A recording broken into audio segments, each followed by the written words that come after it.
چطور بچه‌ها، درود بر شما. با فرست ایمپرشن بازی اولتیمیت اسپایدرمن، یه بازی که خیلی میشه راجع بهش صحبت کرد، یه بازی که 20 سال ازش گذشته و من سراغش رفتم، یه بازی که برای خیلی نوستالژی بوده، به دید یک سری بهترین بازی اسپایدرمنیه که میتونه توی فرانچایز وجود داشته باشه، به دید یک سری بدترینه، به دید یک سری بده و نمره‌های 50 از 100 گرفته به خاطر اینکه گرافیکش کارتونیه، ولی به دید من یه گیمیه که با همون گرافیک و آرت استایلی که داره تایملسه و یکی از بهترین گیمایی که بازی کردم از نظر ویژوالی و هدفی که داره و اون حسی که میخواد تداعی کنه شما دارید یک کمیک رو بازی میکنید. با اون آرتی که داره کاملا میتونه همین چیز رو تداعی کنه و بعد 20 سال هنوز حس قدیمی بودن نمیده. میتونست قطعا ترتمیز سر و اینا باشه، ولی خب 20 سال گذشته ازش دیگه که مدرا کارشو انجام دادن و اونطور که باید مثلا که بهتر هم شده. اگر با مود بازی کنید، من بدون مود بازی کردم و یه تجربه میکسی داشتم از بازی. یه سری جا خیلی بدم اومد، یه سری جا دوست داشتم، یه سری جا میفهمم اوکیه ولی من خوشم نمیاد و داره آزارم میده، یا اوکی حتی خفنه ولی ترجیح میدم اونقدر با سیستمش درگیر نشم، چون ترجیح میدم برم با یه چیز دیگه که بهتر سرگرم بشم. یه سری چیزا نوشتم موقعی که بازی کردم و کلا خواستم راجع به این اصلا صحبت کنم، بهشون اشاره میکنم و میتونیم پرونده اولتیمیت اسپایدرمن هم ببندیم. بذار یهوشو کنم. I hate city goals. ببین تنفر، خب همیشه گفتم من نمیگم از خیلی چیزا بدم میاد، ولی تنفری نسبت بهشون ندارم. تنفر کلمه سنگینیه، خیلی راحت استفادهش میکنیم، میگیم که آره I hate فلان چیز، من متنفرم از فلان چیز. من تنفرم نسبت به سیتی گولز چیزی نیستش که مثلا بعد از که بازی تموم میشه هنوز تو مونده باشه، ولی اون لحظه که بازی دارم میکنم هر لحظه داره رو من تاثیر میذاره، چون میدونم این میشن تموم شد دوباره باید برم یه سیتی گول دیگه انجام بدم. تو بازی قدیمی باز بیشتر با این مسئله میتونم کنار بیام، به خاطر اینکه بازی‌ها رو می‌خواستن طولانی تر کنن، به خاطر اینکه ساید اکتیویتی فلان فلان فلان فلان فلان، ولی تو بازی جدید که دیوونم میکنه. مثلا اسپایدرمن یک باشه دو باشه که میاد اینطوری میکنه که خب برو حالا فعلا وسط یه میشن مهم برو 4 تا ساید کوئست انجام بده، شهر رو نجات بده، میشن اصلی تو. آره ممکنه اینطور بگید که میخواد نشون بده دائما اسپایدرمن مشغول هزار تا کاره و همه چیزو داره هندل میکنه، ولی این صرفا یه توجیه باحاله برای من که خودم هم پیداش کردم تازه این توجیهو که نمیتونم بپذیرم، چون در نهایت حس خیلی افتضاحی میده، در نهایت آزاردهنده است. من حال نمیکنم. یعنی چی که باید بیام برم این توکن رو پیدا کنم، برم ملت رو بزنم، برم این کارو بکنم اون کارو بکنم.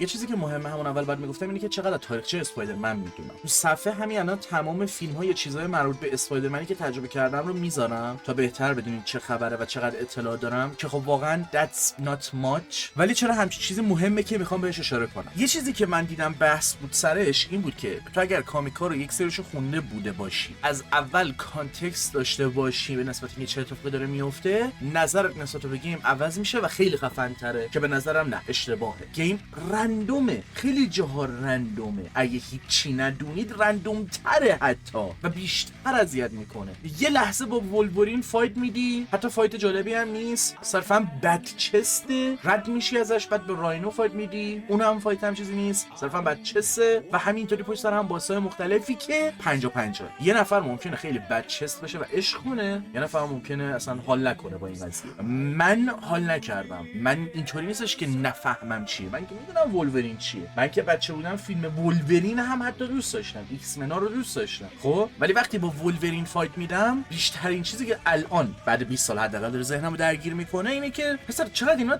لایسنس دارن، چی دارن، چطوری میتونه این همه اسم بگه، در دویلو میگه، مون نایت رو میگه، تقریبا اگه کارگری نداره هم هر اسمی رو میگه، ولی فورس آمیز بلک کت رو نداره.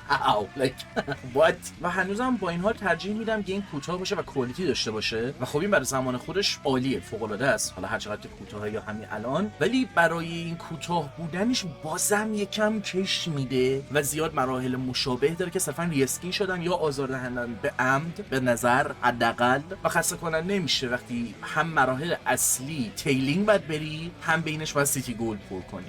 حداقلش اون مرحله‌ای که باز تیلینگ طوره ولی انگار از نظر موومنت چالش داره خیلی باحال، کاش از اون چیزا بیشتر بشه. و کلا این قضیه لایسنس اکتیویژن نمیدونم چجوری اینجوری کار میکنه که باعث میشه نتونن گیم هاشون الان بفروشن و خب عجب تایتلایی از دست دادن اینا. همین گیم، ددپول و هولی شیت. میدونی اصلا دوباره رینیو کردن لایسنسینگ اصلا اهمیتی نداره دیگه. میدونی کال اف دیوتی فقط مهم نیست. حالا این چیزا یه ذره خارج از گیم جالب نمیشه راجعش صحبت کرد. استایل روایت کمیکی تا الان بهترین چیزی بوده که تجربه کردم که بگم کمیکی روایت میشه و تاکید میکنم تا الان. ممکنه چیز بهتری هم باشه که از این ایده و شکل روایت بهتر استفاده کنه، ولی خب خیلی باحال بود. اصلا تمام ترانزیشن هایی که میزد، ونوم از یه پنل میپرید به یه پنل دیگه و تریکی که داشتن میزدن تو همون لحظه متوجه میشدی، ولی هنوز خیلی باحال و خفن بود. ویژوال که گفتم تایملس و قشنگ داری کمیک پلی میدی، به هدفشون رسیدن از کاراکتر تا انوایرمنت و همه چی. و حتی از اون نظر مثلا خیلی چیزا رندومه هم باز توجیه میشه پیدا کرد که آره تجربه بازی مثل تجربه یک سری کامیک های تک ایشیو میتونه باشه که تو داری اینا رو تجربه میکنی و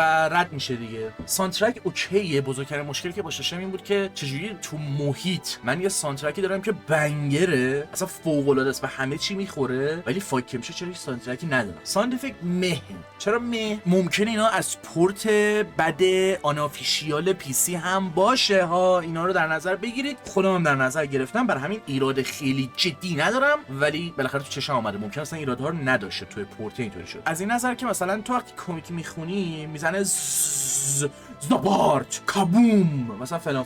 خب من به اهورا داشتم میگفتم، نمیگم الان همونطوری که من این کارو کردم بیاد مثلا ساوند افکت بذاره، ولی خیلی جا خود همین اصلا این کارا رو میکرد. انگار یک سری جاها کم توجهی کرده بودن، تکنیکال لیمیتیشن بوده، نمیدونم چی بوده، ولی چرا نظم نداری؟ یه جا این کارو میکنی یه جا این کارو نمیکنی. که مثلا اون زرو میزد اون پشت صدا برق داشت میاد، ساوند افکت برق داشت میاد، یا میزد اسپین مثلا صدای نمیدونم چیه هلیکوپتر که میچرخه میاد، یا مثلا یه بوم منفجر شد میزد بوم. خب اینو تو داری ها، ولی چون نظم نداری توش مجبورم بهت بگم ساوند افکت چرا اینجوری بود. دوربین و کنترل تو پرانتز بگم چون گیم قدیمیه و کلا در آوردن دوربین ابجکتیولی سخته، اونقدر تو یک سری بخشا بهشون نمیپرم. اوکیه، ولی هنوز دوربین تو یه سری محیطا که قرار میگیره و یه سری انمیا رو که میخواد دنبال کنه دیگه خیلی اذیت کنه. انیمیشن‌ها ولی به جاش اوکیه، شاید حتی فوق‌العاده است، نمیدونم. خیلی چیزها رو من باید سرچ کنم تا بیشتر بفهمم. و با اینکه کنترل گیر میگیرم، منظورم کنترل مپینگ نه کنترل کاراکتر، چون به نظرم آپشنایی که میده اوکیه. مثلا با همون دابل جامپ بهتون فرصت میده که کنترل بیشتری داشته باشید روی یک سری چیزا و موومنتتون، که خب واقعا ایمپرسیوه. با اینکه من اونقدر اهمیت ندادم و خوب نشدم، درجا میتونم حس کنم چقدر فضا میذاره که بتونید با فری روم خودتون رو اکسپرس کنید.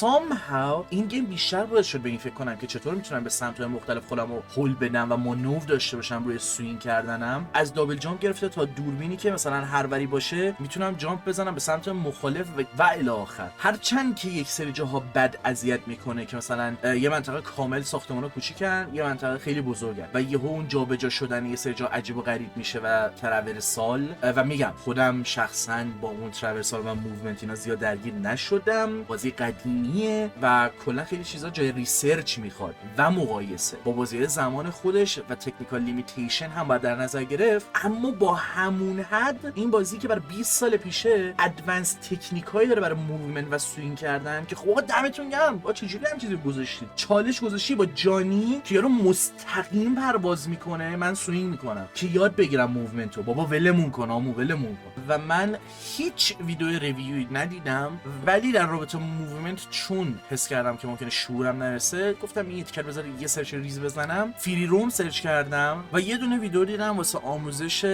موومنت و اینکه مثلا چطور از این حرکت بزنم که خب جامپتو کنسل کن، دابل جامپ بزن اینجا، یه لحظه دیوار رو برو، بعد جامپ بزن اینور، اینطوری دایرکشن رو چیز می‌کنی فلان بسار. من اینطوری بودم که یا این بازی چرا به نظر از اسپایدرمن 1 و 2 جدید بیشتر تکنیک داره. اسپایدرمن 1 و 2 گیم جدید مدرنه، 2018 اومده دارم به تراورسالش گیر میدم، این 20 سال پیشه. ولی خب چون من اونقدر درگیر موومنت و یه سری چیزا نشدم، اون تکنیکال لیمیتیشن رو دقیقاً نمیدونم میتونم درخواست چه چیزایی داشته باشم. با بازی‌های اون زمان خودش مقایسه نکردم، ریسرچ نکردم، نمیخوام الان سرچ کنم و اون فرست ایمپرشن و تجربه اولی خودم خراب کنم. ولی این چیزا در هر صورت تو ذهنم اومده، دارم بهشون اشاره میکنم ولی بیشتر صحبت نمیکنم راجبش، تا همینقدر کافیه. و دیگه واقعا وقتشه برم سراغ وب اف شادوز که میگن ونوم اونجا حالت لاوکرافتی داره و عجیب غریب تره و خیلی جدی تره. وایس اکتینگ، گفتم وایس اکتینگ و کاراکتر پیتر خیلی بجاست برای یه بچه 15 ساله و کلا فازی که داره، اتیتیودی که کاراکترها دارن اون چیزی بودن و همه چیش اوکیه، شکلی که کاراکترها با هم صحبت میکنن و میگن هاها مون نایت از تو سریع‌تره، هاها مای گرند مادر ایز فاستر دن یو فلان، همش اوکیه و